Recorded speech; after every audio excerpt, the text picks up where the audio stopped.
everyone, welcome back to my channel Study My Buddy. Today we are going to do 5th chapter of the physics, refraction through a lens. So the first definition we are having is of the lens. A lens is a transparent refracting medium bounded by either two spherical surfaces or one spherical surface, another surface plane. This means, as we have in this diagram of biconvex lens, that it has two spherical surfaces, and in this plano-convex we have only one spherical surface and another surface is plane. Initially we are going to learn about the kinds of lenses that are of two kinds, convex and concave. The convex lenses are also called the converging lens, and concave lenses are also known as diverging lens. To understand this, we need to look at this diagram. For a convex lens, we can divide it into three parts. The first, a prism, second, a glass slab, and third, a prism. We all know that when a light passes through a prism, it bends towards its base. And when a light passes through a glass slab, that to a 90 degree, then it goes undeviated.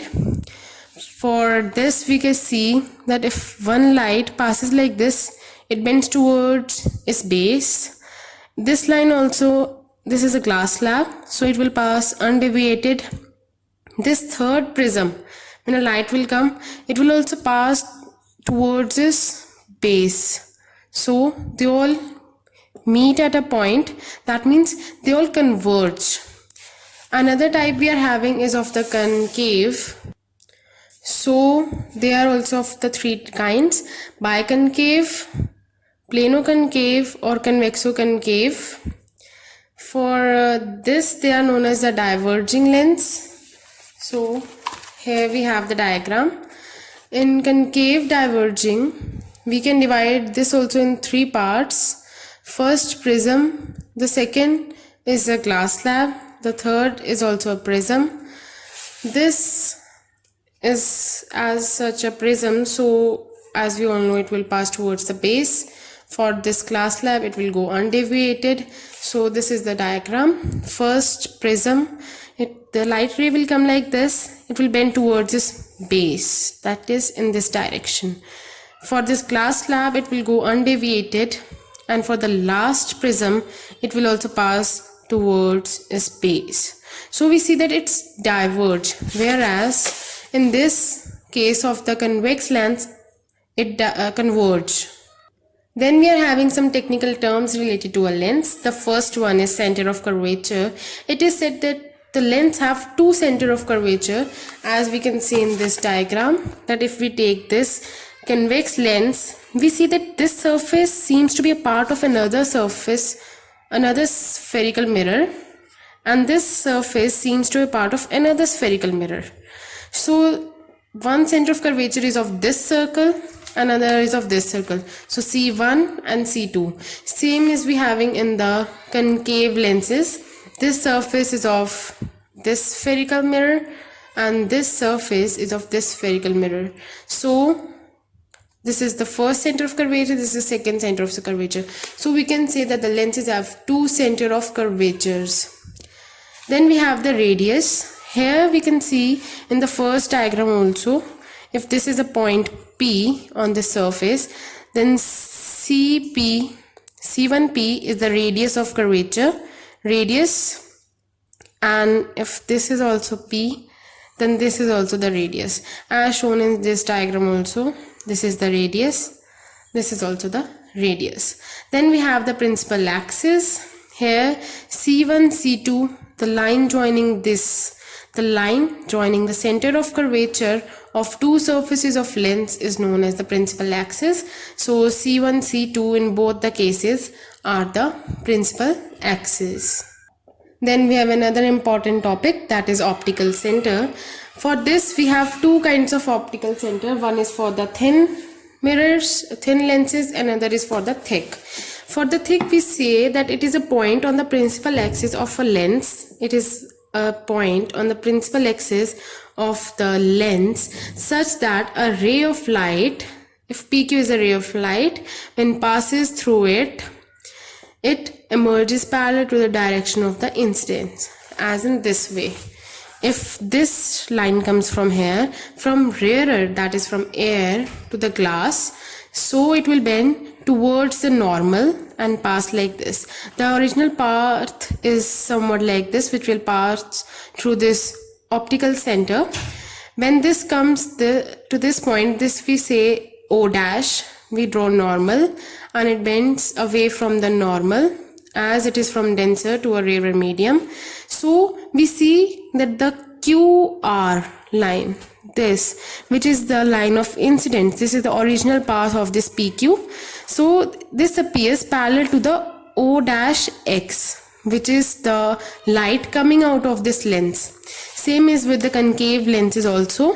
Here when this line strikes this surface, it suffers refraction and again refraction. So this original path, it passes through a point. This point is known as optical center, and here also QR is parallel to OX. Then we have the optical center of the thin lens. It is a point on the principal axis of a lens such that a ray of light directed towards it passes undeviated through it.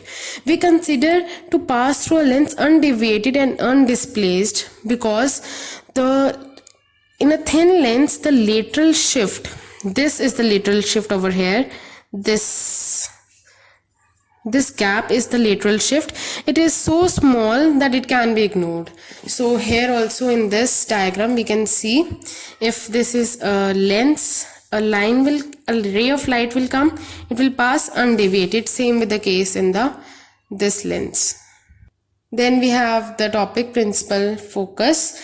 The light can enter from any of the two surfaces. It can enter from this side or this side. So the lens have two focus, one over this side and one here this side.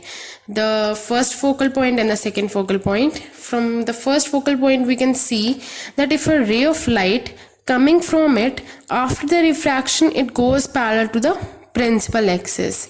Here also in this lens, if this light is coming, we produce it backward, it seems to pass through this F1. This is the only lens which has the artificial, that means we can say that it has a virtual focus. So when we produce it backward, it seems to pass through this point and then this goes parallel to the principal axis. Here also we can see that for a convex lens, the first focal point is a point on the F1 on principal axis of the lens such that the ray of light coming from it after refraction through a surface of lens becomes parallel to the principal axis. Same with the case with the concave lens. We can see that the first focal point is a point F1 on the principal axis of the lens such that the incident ray of light appearing to meet. Wherever we read that appearing to meet, that means it is virtual. Where they actually meet, that is real. So here it appears to meet at it after refraction from the lens becomes parallel to the principal axis of the lens. Now we have the second focal point. So for here we see that when a ray of light comes parallel to it, after refraction it meets at this point F2. For this lens we have a virtual focus, as we have said, because when a ray of light comes parallel it goes like this, and when produce it backward it appears to meet at this F2 point, that is the second focal point. So for a convex lens, the second focal point is a point F2 on the principal axis of the lens such that the rays of light incident parallel to the principal axis after refraction from the lens passes through it.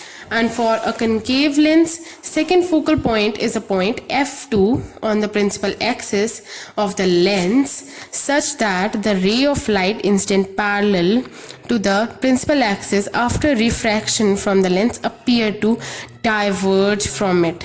See, here it's diverging, here it's converging. In the previous cases also we see that they are diverging and they are converging. Then we are having the topic focal plane. It is a plane normal to the principal axis passing through the focus. It's called the focal plane. So as the lens has two focus, so it has two focal plane. It is normal to the principal axis and passing through the focus here also. So this is the first focal plane, this, and this is the second focal plane.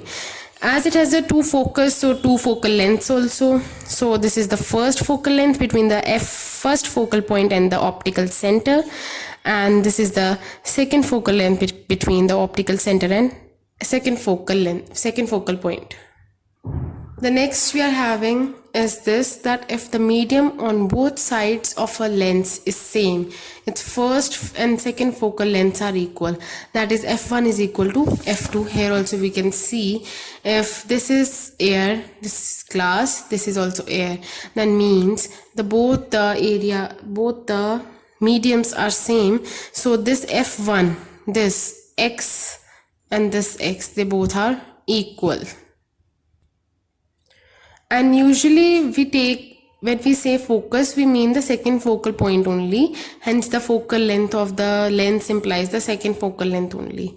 And a convex lens has a real focus, as I have told you, because parallel rays incident on a convex lens after refraction actually pass through this point, whereas for a concave lens the focus is virtual, because the parallel rays incident on a concave lens after refraction do not actually pass through at this point, but they appear to diverge.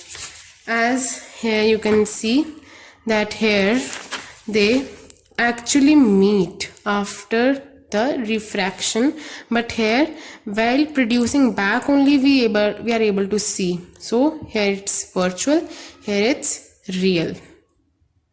Then we have that only a beam of light incident parallel to a principal axis converges to a single point f2 on the principal axis after refraction through a convex lens. And if a parallel beam of light is incident obliquely, that is, if the rays are not parallel to the principal axis but they parallel to each other, then it does not meet at f2 point, but they meet on the focal plane, as we have this, that these all rays are parallel to each other but not to the principal axis, so they meet at this B point on the focal plane. Same with this concave lens, we have then where the light rays are parallel to each other but not to the principal axis. They diverge in such a way that when they are produced backward, they meet at the point B, that is on the left hand side, because it has a virtual focus. So focal plane is also on this side, second focal plane. As we always know, if we say focus, that we actually mean the second focal plane or focus only.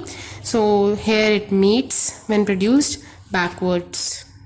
The next we are having the two factors upon which the focal length of a lens depends. This is the focal length between the optical center and the focus. So the refractive index of the material of the lens relative to its surrounding medium, that if a lens is placed in water instead of air, that is, if the refractive index decreases, because we know that air has more refractive index than water, so if we place it in water instead of air, so its refractive index also decreases, so its focal length increases. That means they are inversely proportional to each other. And the radii of curvature of the two surfaces of the lens also is one of the factors which affect the focal length of a lens. So thick lens has less focal length than a thin lens of the same material. Then we have that if a part of lens is covered, its focal length remains unchanged. Only the amount of light entering the lens decreases, due to which the intensity of the image formed by the lens decreases, but the position, size, nature of the image formed by it does not change. This means only the intensity will decrease, that means it will be little dull. The image which was little brighter will now become little dull, but its position won't change, its size won't change, its nature won't change. If it is virtual, it will remain virtual. If it is of the same size, it will remain of the same size. If it is on the center of curvature or anywhere on the lens, its position will also don't change. Then we have the difference between the convex and the concave lens. For convex lens, it is a thick in middle and thin at the periphery, like this. Thick over here, thin on the corners. For the concave, we have that it is thin in the middle and thick on the at the periphery, like this. Here it is thin, here it is thick. It converges the incident rays towards the principal axis, that is, it converges, whereas the concave lens, they diverge the light. So it has a real focus, as we all know, and it has a virtual focus. So with this, our chapter has been completed. If you like, please do share, comment and subscribe to my channel. Thank you.